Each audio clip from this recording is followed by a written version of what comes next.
Welcome to Tactical TV. My name is Norm Betancourt, the creator of Tactical Self-Defense. What I'd like to talk to you today is doing a rapid body check after an altercation. A lot of times after I've interviewed people who have been in violent altercations and have been injured, one of the major things that comes up is not feeling their injuries. People have been shot, have been stabbed, have had massive injuries on their bodies, but yet not feel them at the time of the violent altercation. What happens is when you're in the midst of exchanging blows and in that violent encounter, your pain threshold increases exponentially. Okay, that's what adrenaline does. It helps protect you. And individuals who have been shot and stabbed at those moments in time do not feel those sensations. So what happens is they leave the scene, they run off, and all of a sudden they start feeling lightheaded, dizzy. They look down and they see that there's a knife sticking out of their stomach, or they have major arterial bleeding, and then they pass out. They're lucky enough, if they're in an urban environment, for somebody to find them and call 911 and get medical aid to them immediately. But sometimes that doesn't work out. Sometimes you pass out in a back alley and you don't have that time, and all of a sudden, just because you've won the battle, you know, that physical altercation, you've lost the war because you've lost your life. Okay, so what I'd like to talk to you about today is that rapid body check, okay, the rapid body survey. So let's say you're in an altercation, you now leave that scene.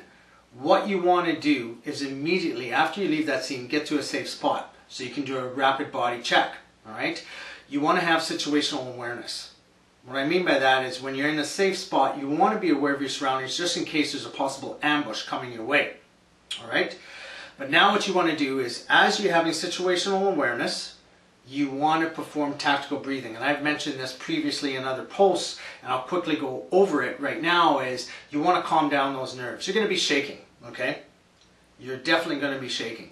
So you want to do tactical breathing. In through your nose for a 4 count as your abdomen goes out.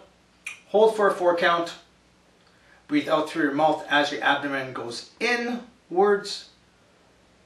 And then hold for a 4 count and repeat 4 times. This will help calm those nerves, lower that heart rate. All right? But you want to focus on this breathing, the tactical breathing, and on your situational awareness. What's going on, okay?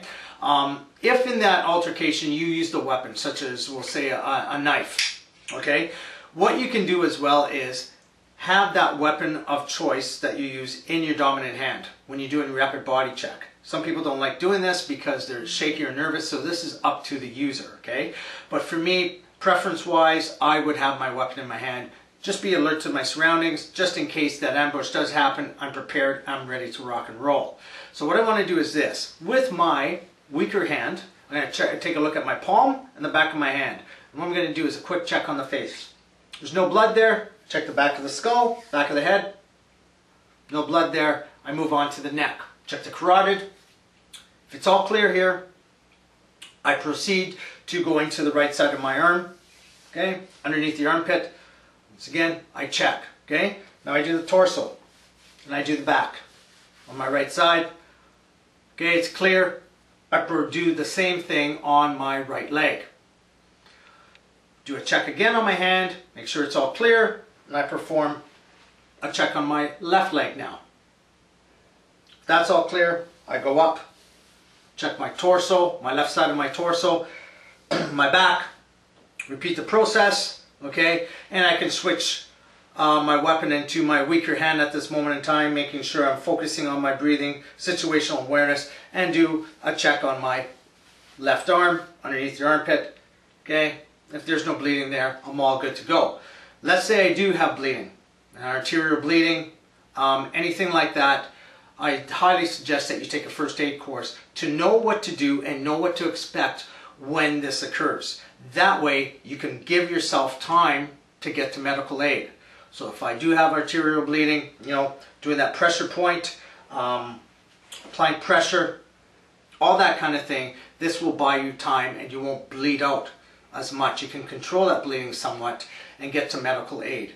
All right? Or if you're being cut in the head, you know what to expect, that you'll bleed more with the head than any other body part.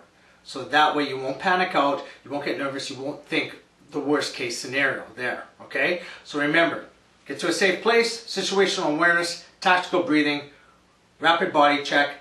That way, if you are injured and have any life-threatening injuries, you can buy some time and get to medical aid, because then you can take care of it. Till the next time, remember, there's no such thing as a dirty fighter, only an educated one.